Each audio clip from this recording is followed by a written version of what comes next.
नमस्कार, मैं राजल नीति चैनल में मैं आप सभी का स्वागत करता हूं और आशा करता हूं आप लोग हमेशा की तरह बहुत अच्छे होंगे। इस वीडियो को शुरू करने से पहले मैं आप सभी का बहुत बहुत धन्यवाद देना चाहूँगा कि आपके कमेंट्स और फीडबैक मुझे मिल रहे हैं और आपका सपोर्ट मुझे एक नई ताकत दे रहा है कि मैं इस काम को और भी बेहतर कर पाऊँ। मैं आशा करता हूँ कि आपकी जो उम्मीदें हैं मैं उस पर खरा उतरूँगा और अपना सर्वोत्तम आगे भी प्रयास जारी रखूँगा। इसके एक बार पुनः आप सभी का बहुत बहुत धन्यवाद। और आज के इस वीडियो का विषय है आत्महत्या करना चाहते थे पर राष्ट्रपति बन गए। पिछले महीने की बात है, मध्य प्रदेश से एक ऑनलाइन प्रोग्राम हुआ जिसमें मुझे भी जुड़ने का सौभाग्य मिला और मुझसे पूछा गया कि आजकल के युवा लोग बहुत ज़्यादा आत्महत्या कर रहे हैं, जो कि बहुत ज़्यादा चिंता का विषय है। इस पर आप क्या कहना चाहेंगे? मैंने उन्हें बताया कि आपने जो बात कही है, मैं इस समस्या से बहुत करीब से जुड़ा रहा हूँ और इस समस्या ने मेरे जीवन को बहुत ज़्यादा प्रभावित किया और इस वजह से मेरे जीवन में बहुत ज़बरदस्त बदलाव आए। और इस वीडियो में मैं इसी बारे में बात करने वाला हूँ और इस वीडियो को मैंने 3 खंडों में बांटा है और इसे मैं आपको पहले ही बता दे रहा हूँ। पहला खंड है, ये वर्ष 2009 की घटना है जब मेरे सबसे अच्छे दोस्तों में से एक ने आत्महत्या कर ली थी। दूसरा खंड है, आत्महत्या करना चाहते थे पर बाद में अमेरिका के राष्ट्रपति बन गए। और तीसरा खंड है, जीवन का एक बहुत ज़बरदस्त निराशा वाला दौर। उस समय मैंने उस निराशा से उबरने के लिए क्या किया था। अब आते हैं पहले खंड की ओर, यानी कि वर्ष 2009 का समय जब मेरे सबसे अच्छे दोस्तों में से एक ने आत्महत्या कर ली थी। देखिए, ये 26 मार्च 2009 का दिन है। ये मुझे लगता है बिल्कुल आज का ही दिन है। ये कल की ही बात थी जैसे मुझे लगता है। और बात कुछ ऐसी थी कि मेरे पास एक फ़ोन आया और ये फ़ोन नंबर था मेरे सबसे अच्छे दोस्तों में से एक का। और जब मैंने फ़ोन उठाया तो उस समय मेरा दोस्त नहीं बल्कि उसकी बहन बोल रही थी। और जो चीज़ उसने मुझे कही वो आज भी मुझे याद है। और उसने जो भी बोला बस मैंने उसे सुना और मैं इतना तेज़ रोने लगा कि मेरे पिताजी दौड़ करके आए और उन्होंने पूछा कि क्या हो गया है। तो काफ़ी ज़्यादा मैं परेशान था और चीज़ें थी और मुझे लगता है कि उस दिन मैं इतना रोया कि शायद मैं जीवन में इसके पहले मैंने कभी उतना नहीं रोया था और बाद भी शायद ऐसी चीज़ नहीं हुई। वो दिन था ऐसा कि मेरे जीवन पर उसका बहुत ज़बरदस्त प्रभाव हुआ और इतना ज़्यादा असर था कि मेरे पिताजी भी कई दिन तक जो है मेरे बगल में ही सोते थे। उन्हें चिंता थी कि काफ़ी ज़्यादा इसका असर है मेरे ऊपर और वाकई में बहुत ज़्यादा असर था। और मैं चाहता था अपने लाइफ में कि ऐसी चीज़ें करूं कि किसी और को अपना दोस्त इस प्रकार न खोना पड़े। बहुत सालों से मेरे मन में ये विचार था और वर्ष 2012 की बात है, 15 मई 2012 की बात थी। और मैंने एक गोरखपुर जर्नलिस्ट प्रेस क्लब में मैंने एक प्रेस वार्ता आयोजित की। इसके लिए मैंने तैयारी की थी। 15 पेज की मैंने एक रिपोर्ट बनाई थी कि बहुत सारे लोग, जो युवा लोग आत्महत्या कर रहे हैं और ये बहुत ज़्यादा चिंता का विषय है और ये चीज़ें नहीं होनी चाहिए और इस पर लोगों का ध्यान जाना चाहिए। मैंने आंकड़े इकट्ठा किए थे इंटरनेट से और इस पे मैंने बहुत सारे लोग का उदाहरण दिया कि कितने सारे संसार में ऐसे लोग रहे हैं, कुछ शिक्षा के क्षेत्र से, कुछ व्यापार के क्षेत्र से, कुछ समाज से, जिन्होंने अपने जीवन में इतनी ज़बरदस्त असफलताओं का सामना किया और जिन्हें संसार कह रहा था कि कुछ नहीं कर पाएंगे। बाद में वे संसार के सबसे महानतम लोगों में उनकी गिनती भी, जिन्होंने अलग अलग क्षेत्रों में, खेल में, व्यापार में, समाज में, अलग अलग क्षेत्रों में, चाहे मेडिकल के क्षेत्र में योगदान दिया, जिसके बारे में किसी ने कल्पना भी नहीं की थी। तो मैंने इस प्रोजेक्ट को बनाया और जितने भी पत्रकार वहाँ मौजूद थे उस प्रेस वार्ता में, सबको मैंने दी। और क्योंकि 9 साल पहले मेरी आयु और भी ज़्यादा कम थी, इसलिए मेरी बातों को बिल्कुल भी किसी ने तवज्जो तक नहीं दिया। सबने सोचा कि लड़का है और कोई मतलब नहीं है और काफ़ी ज़्यादा निराशा हुई। मैंने प्रेस वार्ता की थी, मैंने सोचा था कितनी चीज़ें होंगी, इससे बदलाव आएगा, हो सकता है कि जो मैंने झेला वो किसी और को ना झेलना पड़े। लेकिन उस दिन कुछ नहीं हुआ। लेकिन मुझे मेरे दादाजी की बात याद आती थी। उन्होंने कहा था कि बेटा, जब भी तुम कुछ काम करते हो, अच्छी नीयत से काम करते हो, तो आज नहीं तो कल उसका फल मिलता है। उस दिन तो मुझे कोई फल नहीं मिला, लेकिन एक हफ्ते बाद एक पत्रकार, श्री नीरज जी, या कहूँ नीरज भैया, उनका फ़ोन आया मेरे पास और उन्होंने मुझसे कहा कि जो मैंने 15 पेज की रिपोर्ट तैयार की थी उसके कुछ अंश उन्होंने अपने अखबार में छापे हैं और उन्होंने मुझे प्रस्ताव भी दिया कि मैं उनके अखबार में यदि चाहूँ तो कुछ मोटिवेशनल कॉलम नियमित रूप से लिख सकता हूँ। मैंने नीरज भैया की बातों पर स्वीकृति दी और उन्होंने मुझे बुधवार और शुक्रवार का एक परमानेंट कॉलम दिया जिसमें मुझे मोटिवेशनल कॉलम लिखने थे। और लगभग 1 साल से 1.5 साल तक मैंने उस अखबार में ये मोटिवेशनल कॉलम लिखा। उसके बाद मैं कई अन्य बड़े अखबारों में भी अपना योगदान दिया अपने विचारों का, ऐसे ही मोटिवेशनल कंटेंट का। उसके बाद मेरे अंदर काफ़ी पर्याप्त आत्मविश्वास आ चुका था। मैंने डिसाइड किया कि मैं क्यों ना खुद की एक किताब लिखूं, और 4 सालों की मेहनत पर मैंने राजल नीति पहली अपनी किताब लिखी, जिसमें मैंने तमाम अपनी असफलताओं के बारे में लिखा। कैसे मैं असफल था, कैसे मैं क्लास 6 फेल था, या तमाम अपनी जीवन की जितनी असफलताएं थी और कैसे मैं बेहतर स्थिति में पहुंचा। लेकिन मैंने सबसे पहले अपने इस दोस्त के बारे में लिखा कि कैसे उसने किया था आत्महत्या, और कैसे मैंने प्रेस वार्ता की कि मुझे किताब लिखने, अखबार में लिखने का मौका मिला। तमाम ऐसी बातों का अपना अनुभव मैंने उसमें साझा किया था। तो ये पहला खंड था कि मेरे दोस्त के द्वारा सुसाइड, जिसने मुझे बदल दिया और जिस कारण से मैं अखबार में कॉलम में लिखना शुरू किया और फिर मेरी किताब भी आई। अब आते हैं खंड 2 की ओर। आत्महत्या करना चाहते थे लेकिन बाद में अमेरिका के राष्ट्रपति बन गए। ये बात है अब्राहम लिंकन के बारे में, जो कि अमेरिका के महानतम राष्ट्रपतियों में गिने जाते हैं। उनका जन्म गरीबी में हुआ और उन्होंने इतनी सारी समस्याओं का सामना किया जिसमें ज़्यादातर लोग तो टूट ही जाते। उनकी माताजी का स्वर्गवास हो गया बहुत कम उम्र में, उनकी प्रेमिका का भी स्वर्गवास हो गया। उन्होंने व्यापार शुरू किया, चौपट हो गया, बर्बाद हो गया। उन्होंने दोबारा व्यापार शुरू किया, वो भी चौपट हो गया, बर्बाद हो गया। अनेकों बार उन्होंने चुनाव लड़े और बार बार उनके हार का सामना करना पड़ा। आपको क्या लगता है इन सब चीज़ों से उनके दिमाग पर कोई असर नहीं पड़ा होगा? बिल्कुल पड़ा। और हुआ ये कि वो डिप्रेशन के शिकार हो गए और कई बार उन्हें नर्वस ब्रेकडाउन का भी सामना करना पड़ गया। उन्हें इसके लिए ज़बरदस्त रूप से दवाएं लेनी पड़ती थी। ये सभी चीज़ें मैंने डॉक्यूमेंट्रियों में देखी उनकी, और इससे मुझे पता चला। कुछ किताबों में भी मैंने उनके बारे में पढ़ा और मैंने पाया कि जितनी असफलताओं का सामना, जितनी चुनौतियों का सामना उन्होंने किया, ज़्यादातर लोग उसमें टूट जाते। उन्होंने जैसा मैंने बताया, उन्हें डिप्रेशन, नर्वस ब्रेकडाउन, ये सब चीज़ों की समस्याएं थीं।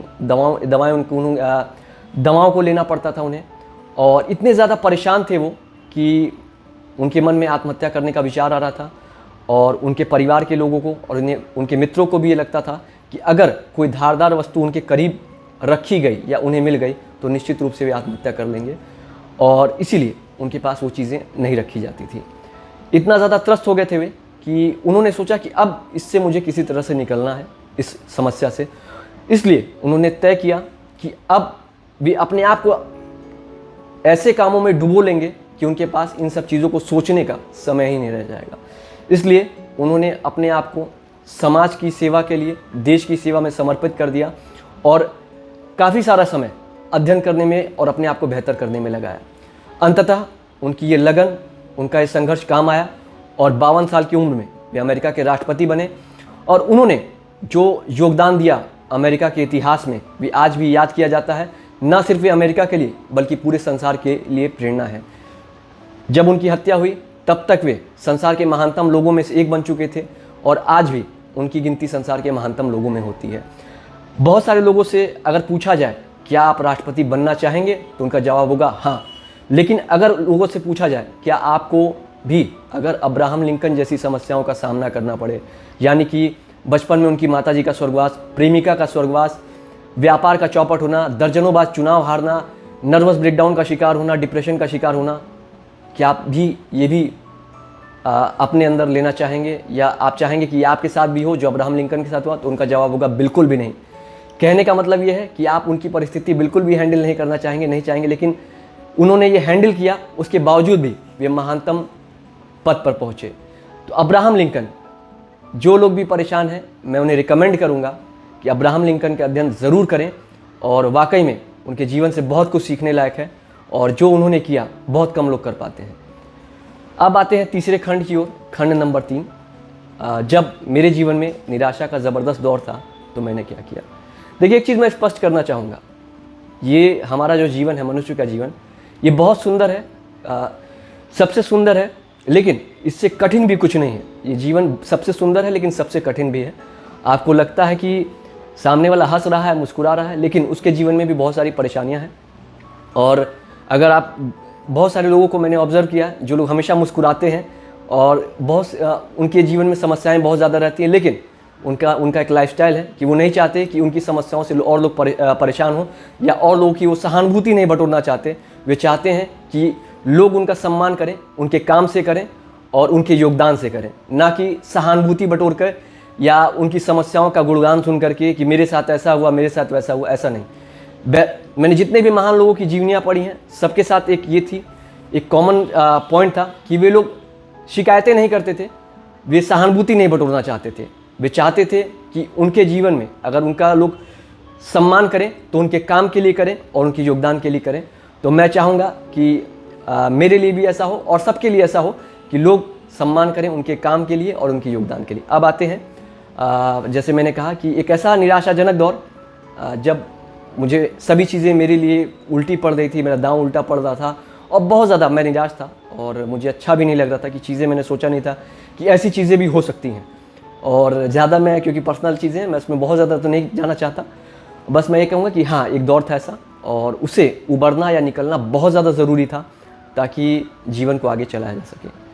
अब इससे निकलने के लिए जो सबसे पहली चीज़ जो मैंने की वो यह थी कि मैंने ऐसे लोगों को खोजना शुरू किया जिनकी समस्याएं मुझसे भी ज़्यादा हों। और इसके लिए मैंने सबसे पहले शुरुआत की एक अनाथ आश्रम में जा कर के। मैंने वहाँ पर देखा इतने छोटे छोटे बच्चे, ऐसे ऐसे बच्चे लाए जाते हैं वहाँ पे, जो कहीं सड़क पर पाए जाते हैं, कोई रेलवे स्टेशन पर पाया जाता है, कोई किसी जानवर से बस बच जाता है, उसके बाद वहाँ ले आया जाता है।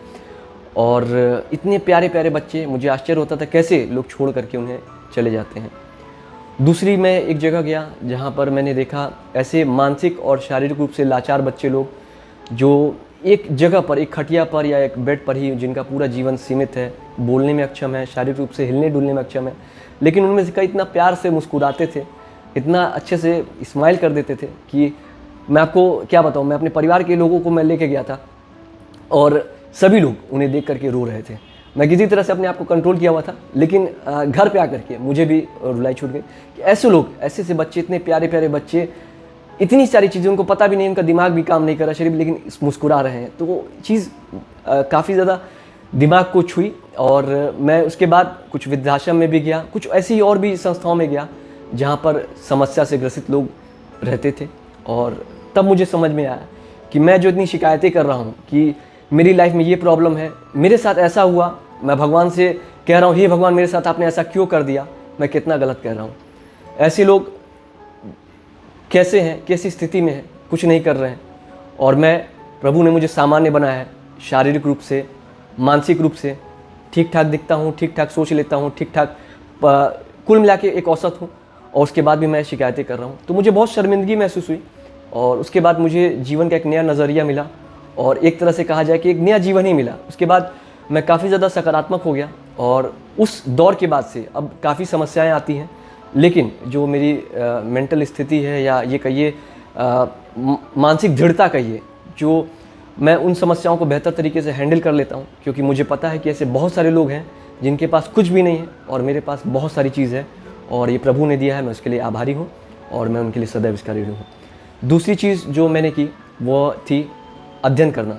मैंने ऐसी मोटिवेशनल किताबें पढ़ी और ऐसी जीवनियों का अध्ययन किया जिससे मुझे एक एग्जाम्पल मिला कि संसार में ऐसे बहुत सारे लोग हैं जिन्होंने इतनी बड़ी बड़ी चुनौतियों का सामना किया है और हमारी चुनौतियाँ तो कुछ भी नहीं हैं। और उन चुनौतियों का सामना करने के बावजूद भी उन्होंने संसार के लिए इतना बड़ा योगदान दिया जिसके लिए संसार आज भी उनका ऋणी है। और जब मैंने उन जीवनियों को पढ़ा, उन मोटिवेशनल किताबों को पढ़ा, तो मैंने सोचा जब इतनी ख़राब स्थितियों में रह करके ये लोग कर सकते हैं तो मैं इतनी बेहतर स्थिति में रह करके कुछ बेहतर क्यों नहीं कर सकता।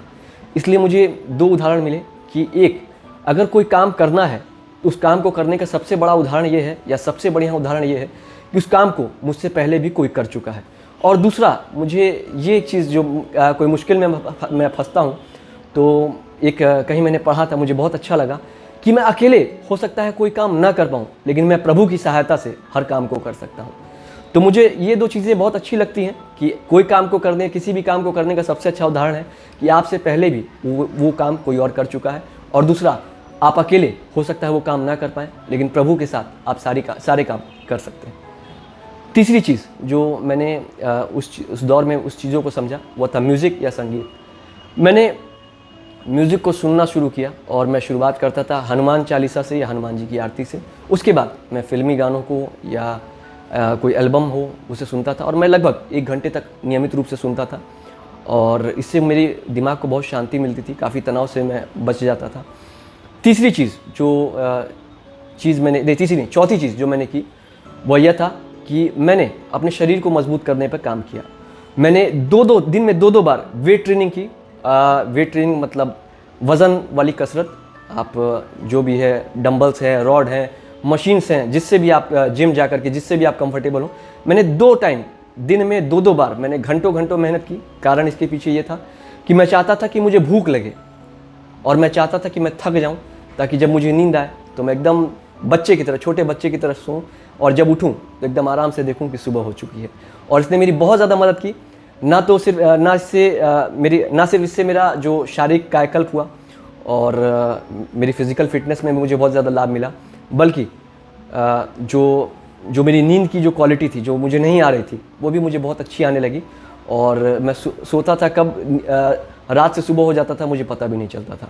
5वीं चीज़ जो मैंने चेंज की, मैंने बहुत बार सुन रखा था कि जैसा अन्न वैसा मन। मैंने सारे जो फास्ट फूड हैं या जो ऐसी चीज़ें मसालेदार भोजन थे, मैंने उन्हें छोड़ दिया और मैंने फल, ड्राई फ्रूट्स और दूध वगैरह की चीज़ें, जो सेहतमंद चीज़ें थी, उन पर मैंने स्विच किया और कुछ दिनों में जो उनका लाभ मिलने लगा। कुछ महीनों के बाद मैं बहुत बेहतर हुआ और प्रभु की दया से वो चमत्कारिक रूप से वो दौर ख़त्म हुआ और मैं बहुत बेहतर स्थिति में आ गया और मैं एक नया इंसान बन चुका था। उसके बाद मैंने किताबें लिखी। उसके बाद मैंने किताबों का मुख्यमंत्री द्वारा विमोचन, राज्यपाल द्वारा विमोचन और अनेक सारी चीज़ें हुई। एक बहुत बड़े बैनर के तले मेरी किताब पब्लिश हुई, अनेक भाषाओं में आई। मेरे जीवन से हज़ारों लोगों को लाभ मिलने लगा मेरी किताबों के माध्यम से।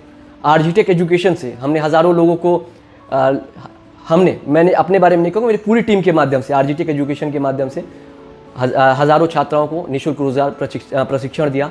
और ये सब तभी हुआ जब प्रभु ने एक राह दिखाई और ये 5 चीज़ें जो मैंने की। तो मैं फिर पुनः रिपीट करना चाहूँगा कि सभी के जीवन में निराशाएं आती हैं, बुरा दौर आता है, लेकिन ये जीवन है। जीवन में अच्छा दौर भी है, बुरा दौर भी है। जब तक हम जीवित हैं समस्याएं आती रहेंगी, लेकिन हमें समस्याओं से बड़ा होना पड़ेगा।